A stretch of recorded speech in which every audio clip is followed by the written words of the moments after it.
जरूरत नहीं। हाँ, इन्हें आवश्यकता थी एक वरदहस्त की, वो भरपूर मिल गया है पूज्य स्वामी जी की कृपा से। और गुरु नानक जब शरीर गद्दी का एक नियम है, ये नहीं कि भाई भतीजा को बैठा दो। हमने सुना है रास्ते में, झूठ सही चाहे जो हो, चित्रकूट में पवित्र 7 गद्दियां थी बड़ी बड़ी, और सबके ऊपर कहीं भाई, कहीं भतीजा, कहीं बिटुआ, कहीं नाती को बैठा दिया। गद्दी खत्म हो गई, गृहस्थाश्रम हो जाता है। ये पवित्र परमहंसों की गद्दी, विरक्तों की गद्दी, कोई भी अध्यक्ष कभी भी हो भविष्य में भी, तो अपने भाई भतीजा रिश्तेदार को, बल्कि अपने जाति वाले को भी न बैठावे। परमहंस महाराज के दरबार का सदस्य कहीं भी हो, नहर हो, बस उनके सादर बैठा दो। इसका मतलब है कि परमहंस जी की विद्या, परमहंस जी की साधना अभ्यास सुचारू रूप से चलता रहे। और बाहर ये ईंटा पत्थर कितना भी बढ़ा दोगे, आज मालिक तुम हो, कल कोई और होगा, परसों कोई और होगा, एक दिन ये खंडहर गिर जाएगा। और भजन करते रहोगे तो अबाध गति से चलती रहेगी शिष्य परंपरा। जो साधक यहाँ उपस्थित हैं, सबको भजन पर पूरा अपनी पूरी श्रद्धा उड़ेल देना चाहिए। आशीर्वाद की कमी कभी नहीं रहेगी। पूज्य महाराज जी का वरदहस्त रहेगा, और सेवा की जरूरत पड़ेगी तो हम भी नहीं चूकेंगे। गुरु नानक के इतने शिष्य हो गए जीवन काल में, विरक्त भी काफी थे और गृहस्थ भक्तों की कतार लग गई। वाहे गुरुजी, वाहे गुरुजी, बोले सला वाहे गुरुजी तो खोपड़ी खा गए, मुझे प्राप्ति हुई नहीं है। और पहले ही वाह वाह करने वालों की लाइन लग गई, जानबूझ के पागल हो गए। अब जितने जटायु थे सबने साथ छोड़ दिया। जटायु जानते हो, जटा रखने वाले सिख चेला लोग सब भाग गए, बोले जी साडा ग्रुप पागल हो गया। और 2.5-3 साल में फिर उन्हें स्थिति मिली, भगवत साक्षात्कार हुआ, आत्मदर्शन और स्थिति मिली, केवल ज्ञान मिला, विभूतियां मिली। तब देखा चेलों की ओर तो केवल 8 खड़े थे वहां पर। सोचा 8 में सर्वोपरि कौन, तो दूध पिया और कटोरा कीचड़ में फेंक दिया। बाजू में गढ़ई थी, ओ चला गया, धोखे से चला गया, ओ चला गया। एक को इशारा किया लाओ, तो मुंह बिचकाने लगा, टाल मटाल करने लगा। दूसरे पर दृष्टि गई, वो भी टाल मचाल करने लगा कि पगला हमसे क्यों कह रहा है। और शरीर से गृहस्थ में थे तब एक लड़के भी 2-1 थे, उनमें से एक वहां खड़ा था, इस आशा से कि गुरुजी का शरीर छूटी तो गद्दी नसीन हम ही होंगे, इस भावना से खड़ा था। उसकी ओर देखा तो दूसरों के पीछे छिपने लगा। गुरुजी हम ही को क्यों कहते हैं जब इतने फटीचर खड़े हैं। आहिस्ते आहिस्ते गुरु महाराज की निगाह जब अंगद दास पर पड़ी, सादर मस्तक टेक के चरणों में प्रणाम किया, कूद गया दलदल में, 2 मांझ के कटोरा भेंट किया, फिर स्नान करके पुनः प्रणाम किया, आके बैठ गया। तब गुरुजी ने उस दिन सभा बुलाई। बड़ा मेला लगा, जी गुरुजी ठीक हो गए, जी गुरुजी ठीक हो गए, साडा भाग्य गुरुजी ठीक हो गए। बोले हाँ भैया हम ही पागल थे, तुम लोग ठीक थे। लोग कहे मेरा भाई बावरी सास कहे कुलनासी, अजी गुरुजी चंगा हो गए जी। बोले हाँ हम ही खराब थे, तुम लोग ठीक थे। जबकि गुरुजी चिंतन में डूबे हुए थे, समाधि में। और तब फिर बोले ये एक परीक्षा और लिया। वो जो गद्दी के लिए वो लोग मार कर रहे थे, क्योंकि गुरुजी को तो महाराज समझ ही लिया था, पगला कौन सा राज करेगा। तब बड़े ही सवेरे 4 बजे भ्रमण में गुरु नानक निकले। वो 8 शिष्य साथ में थे। एक लकड़हारा भारी भरकम बोझा लेके चला आ रहा था। गुरु नानक ने कहा ओ इसको बड़ा कष्ट है, ऐसा करो इसका बोझा इसके घर पहुंचा के आओ। एक से कहा तो वो बोले गुरुजी इतना बोझा हमसे कैसे उठेगा। दूसरे ने और बहाना किया, तीसरे ने किया। जब अंगद दास पर दृष्टि पड़ी, सादर प्रणाम किया, चरणों में उठा लिया बोझा। जबरदस्ती उस मजदूर से बोझा छीन लिया, अपने सिर पर रख लिया। उसने कहा, अरे गुरुजी हमारा ये काम ही है, मैं बोझा नहीं है, मैं सुखी हूँ, आपका दर्शन हो गया, इतना सुख कम है। लेकिन नहीं माना, ले गया, उसके घर पहुंचाया, आके प्रणाम किया स्नान करके। तब गुरुजी ने पुनः सभा बुलाई और कहा, ये गद्दी सुख भोगने के लिए नहीं है, दुखी जनता के बोझे को जो अपने सिर पर धारण कर सकता है, इनका दुख निवारण कर से उनका दुख खुद वहन कर सकता है, उसके लिए गद्दी है, सुख भोगने के लिए नहीं है। और उस अंगदास को चद्दर ओढ़ाया। महात्माओं के चंदन, तिलक और चद्दर, यही गद्दी देने का तरीका लिखा पढ़ी नहीं। आजकल साला ये तो लड़का लड़किन के तलाक और महात्माओं के लिखा पढ़ी पता नहीं कहां से कपारे पड़ गया। ये कभी नहीं। चद्दर ओढ़ाया और चले गए मक्का मदीना भ्रमण करने। इसलिए गद्दी भोग भोगने के लिए नहीं है, जनता के दुख का भार अपने सिर पर वहन कर सके, वही साधक इसके अधिकारी होते हैं। और गुरु महाराज भी जब कभी कृपा करेंगे तो ऐसा ही कोई न कोई जरूर दे देंगे। परमहंस जी की बुद्ध ने कहा था, मेरी गद्दी की, बुद्ध एक बार अपनी शिविर में आए तो देखा 500 भिक्षुणी एक तरफ बैठी है और 500 भिक्षु एक तरफ बैठे हैं। बुद्ध ने कहा, मेरे संघ की आयु 1000 वर्ष थी, घटकर 500 वर्ष रह गई। बोले, गुरुजी वो क्यों?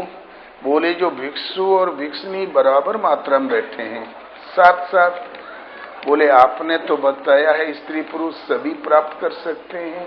बोले, प्राप्त तो कर सकते हैं, अवश्य कर सकते हैं, करेंगे भी, लेकिन संग दोष की वजह से साधना की पटरी पर ये चिंतन क्रम चढ़ ही नहीं पाएगा, पहुंच ही नहीं पाओगे, पहले ही बंटाधार हो जाओगे तुम लोग।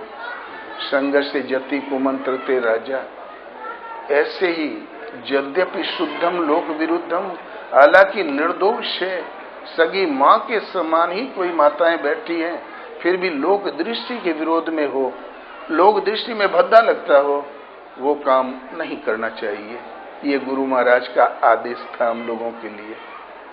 एक सुबह सुबह माई आ जाया करें यहाँ, जब कोई नहीं था, हम भी नहीं थे, गुरु महाराज थे, पूज्य स्वामी जी थे, उस समय ब्रह्मचारी जी थे, छरहरा शरीर एकदम भजन में रात दिन तल्लीन, 2-3 और रहे। बोले, देखो रे, सुबह कोई माई इधर से निकलती है, खन खट सुनाई पड़ती है। जंगली औरतें एक पांव में कड़ा गिलट का, उसमें कड़े कड़े कंकड़ भरे रहते हैं, तो पांव रखा तो झन आवाज आएगी, और पहने रहती है जूता बढ़िया मजबूत चमड़े का, और दूसरा खट आवाज आएगी, झन खट झन खट। तो बोले, करे हमें झन खट सुनाई पड़ते, कोई माईदाई आती क्या? बोले, हाँ गुरु महाराज, माईदाई एक आती है जंगली। तो बोले, उसको मना कर देना, आना हो तो 9:30-10 के बाद आवे, अन्यथा दूसरे रास्ते चली जावे। तो आप ही को आदेश दिया था महाराज के। तो महाराज ने उसको मना किया। तो बोले, अरे बाबा, गली छीदत है, रास्ता छीदत है, रास्ता रोकते हो। तो फिर सुनाई पड़ा। महाराज बोले, करे मना नहीं किया? बोले, महाराज हमने 2 दिन से लगातार मना किया, वो कह रही है कि अरे बाबा गली छीदत है, रास्ता छेकते हो। बोले, तोरे मुंह नहीं तो कि कहे का सहूर नहीं है। स्वामी जी गाली देना क्या जाने, कभी नहीं, भूल के कभी नहीं, एकदम शांत। ये तो महाराज ठोक ठोक के सिखाए तब आया है। अब तो माहिर है, अब सुने का हो तो अबे मिल जाएगी थोड़ी देर में। अरे रुक जा, ताली ने बजा। अच्छा ठीक। तो फिर बोले, आज मैं मना कर दूं, देखे कैसे आवत है। उस दिन दम लगा के मुंह पे ताव दे के बैठे, खांसत रहे। इतने में खन खट दिखाई पड़ी। बोले, ले झन खट झन खट, ससुरी हथनी बनी है, मुँहे देखे लायक ने ब्याहे करे लायक। मार ससुरी के लातो हंसिया, चूत काट ले ससुरी का। बागी फन फन फन फन उस बार निकल गई, फिर नहीं दिखाई पड़ी। अब कैसे आती मैं, अब कैसे आती देखो, मैं हूं देखूं। अब कहते, अरे मनाई कर दे, तब ससुरी कहा आई, मना कर दिया महाराज ने। 6 महीने बाद दिखाई पड़ी। 15-16 औरतों के साथ एक गोल में। तो महाराज पहचान लिए, बोले अरे माई, मैं तो ही गरियाए रहा हूं, 6 महीना तू हो मोके खूब गरियाए है, चल पटापटी हो गया। तो वो कहते, बोले अरे बाबा मैं तो ही नहीं गरिया उतर रहा हूं, और मैं नहीं गरिया उतर बाबा, मोही का पता कि मोरे पांव धरे तोरे कलेजे में हुक उठते। क्या मजेदार भाषा थी, तबीयत खुश हो जाए एकदम। और हुक उठते, बोले अच्छा अच्छा। फिर बाद में वो सब भगत महाराज की गाली में अमृत था। ये गाली नहीं देते हैं, ये पापों के निवारण के लिए आशीर्वाद के रूप में गालियां चला करती है। महाराज कहें गाली देतन पावो शोभा, गाली देना हमें कहाँ शोभा है। और लेकिन यदि मैं गाली न दी हूं तो एक कल्याणे न हुई। भगवान ने कहा कोई दुखी आदमी आता तो जदबद खरी खोटी कह देगा, तो जिस काम के लिए, जिस दुख के निवारण के लिए आया उसका निवारण हो जाएगा, इसलिए मैं गाली देता हूं। और छड़ी मार दें तो कभी कभी दुखी आदमी को छड़ी मार दें तो उसका बुखार उतर जाए, टीबी खत्म हो जाए। तो हम बोले महाराज छड़ी का है, एक दिन हमके कस के मारेंगे तो दोनों हाथों से। तो बोले देख भगवान जब स्वरूप देते हैं हथियारों दे दिया करते हैं। हमें कहा कि दाहिने हाथ से मारी है तो आशीर्वाद, बाएं से मारी है तो शराब, सज्जी कर्म हो जाए और कल फांसी होनी, और आज हमारी छड़ी खा ले तो उसकी फांसी नहीं होगी, सजा चाहे जो हो जाए। तब हम इतना जोर से मारे रहे, यहाँ तो 1 महीना दर्द किया। तो हल्दी वल्दी, फिर हल्दियों छुपवा करें। तो हम बोले महाराज ने आशीर्वाद भी नहीं मिला। बोले नहीं आशीर्वाद है।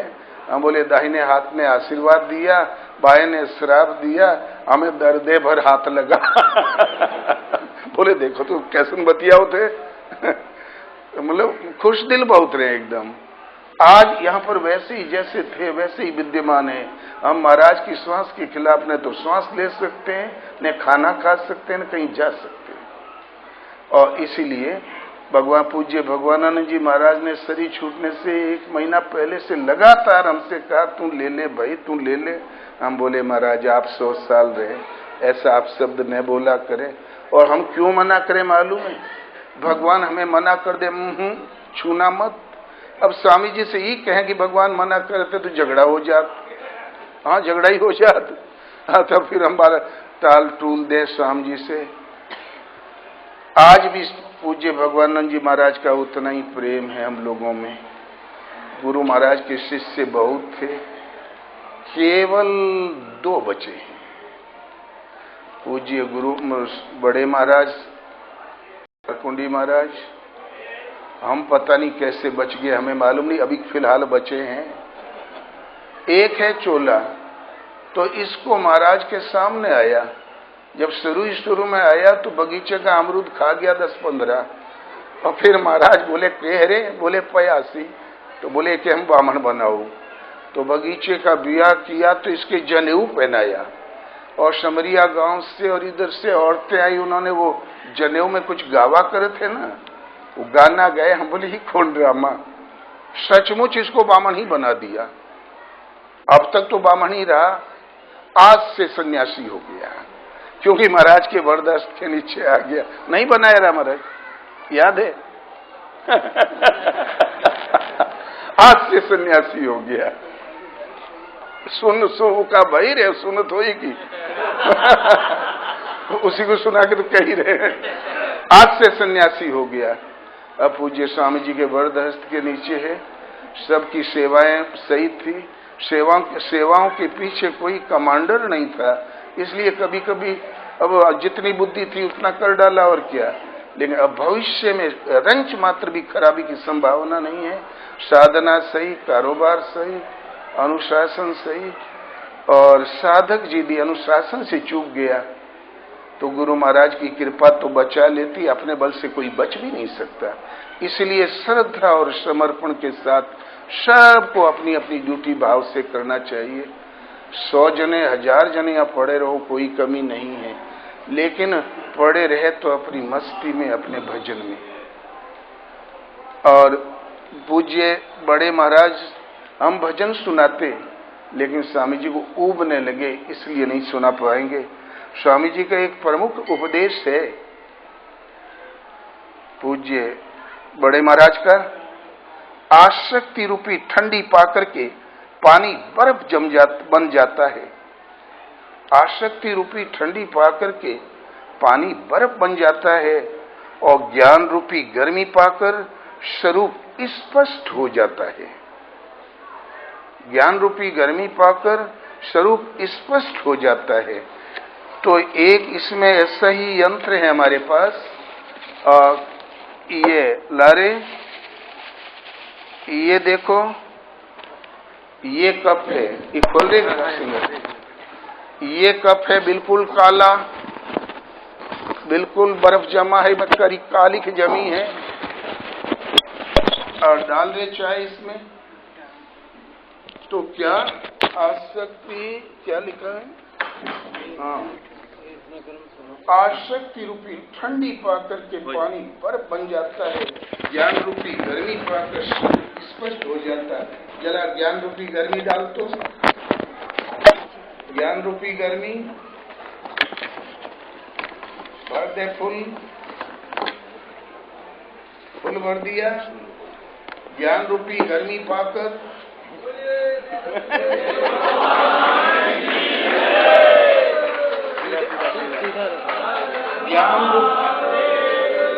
ज्ञान रूपी गर्मी पाकर स्वरूप स्पष्ट हो जाता है।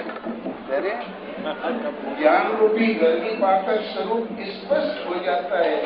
ये बैठे गुरु महाराज आसन पर, और ये बैठे पूज्य वर्तमान गुरु महाराज आसन पर। दिखाई दे रहे दारकुंडी महाराज?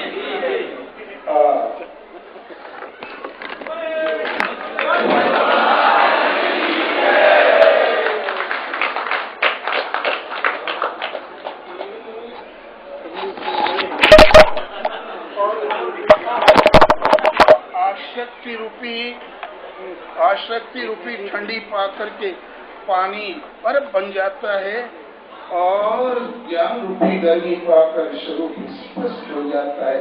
देखो स्पष्ट है कि नहीं? दिखाई दे रहा है? अब ठंडी डाली अज्ञान की, ला रहे अज्ञान वाली ठंडी, ला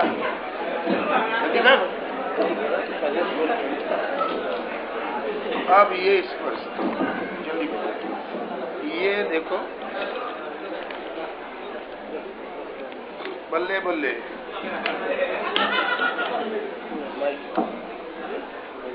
हो गया।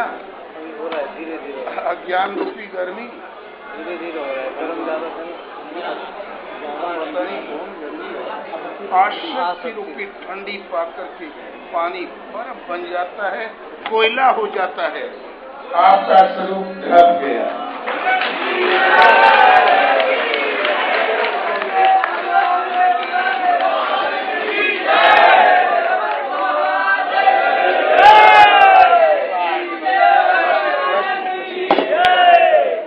और ये पूज्य महाराज को इस शुभ उपलक्ष्य में भेंट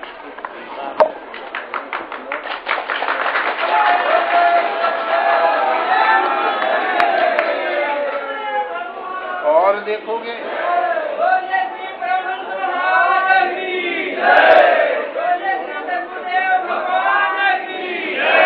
और लारे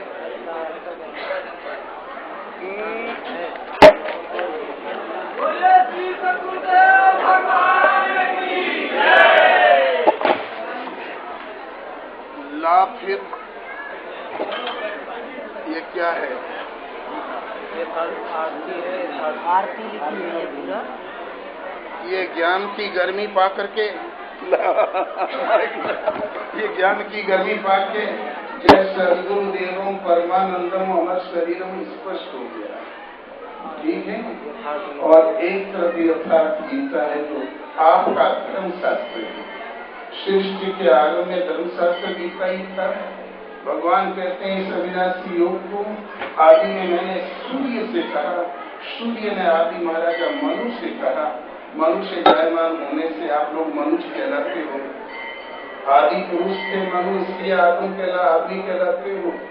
तो मनु महाराज को विरासत में मिली थी गीता सूर्य से, और फिर भूल गए तो भगवान कृष्ण अर्जुन वही न तेरे प्रति करने जा रहे हैं। ये गीता आपका धर्मशास्त्र है और ये आरती है संपूर्ण। जय सद्गुरुदेव परमानंदम इधर ये ज्ञान रूपी गर्मी पाकर बर्फ पिघल गया। अब ठंडीला, अब अज्ञान की आसक्ति रूपी ठंडीला।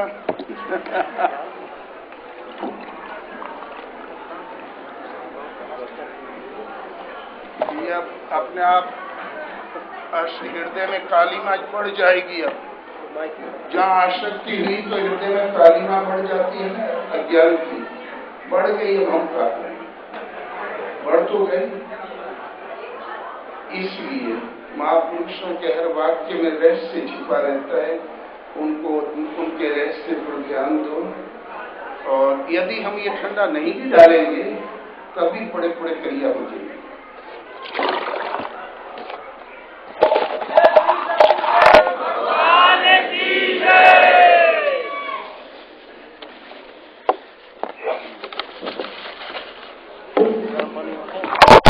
हो गया, रह दे।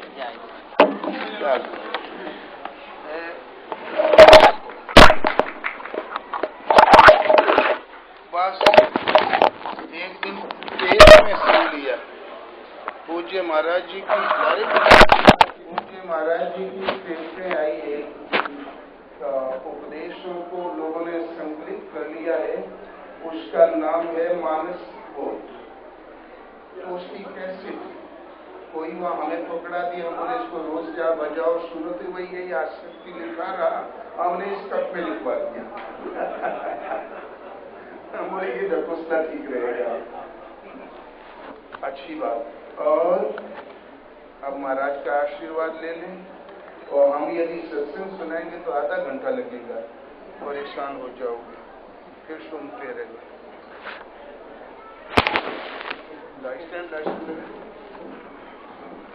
और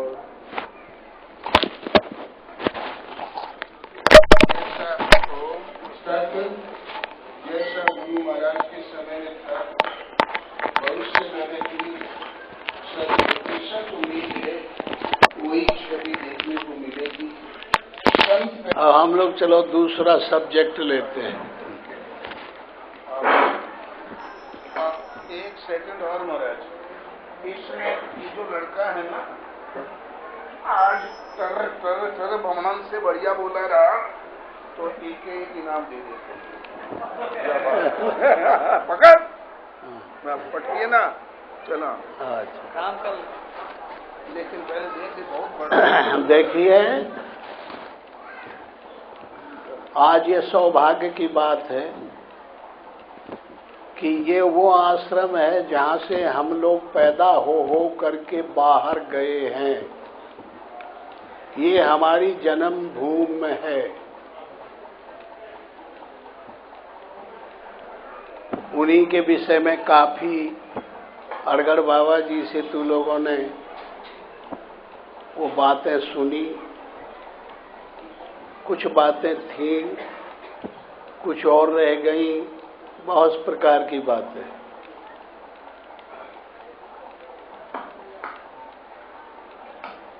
देखिए, ये परंपरा है। हमारे गुरुदेव यहाँ आए थे और उनको अंतर जगत से आदेश हुआ था, या रह गए कि तुम ये जगह पर रहो, बैठ जाओ। फिर पता नहीं कहाँ कहाँ से हम लोग आ गए।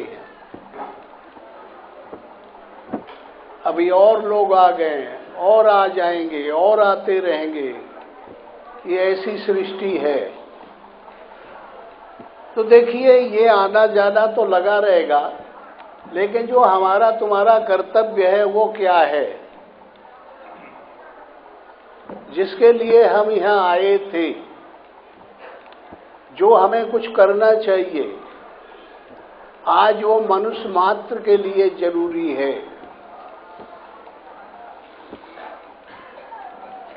सबके लिए बराबर जरूरी है। कृष्ण भगवान ने अर्जुन को कहा था कि अर्जुन, तुम्हारे जैसा भाग्यशाली दुनिया में कोई नहीं। मैंने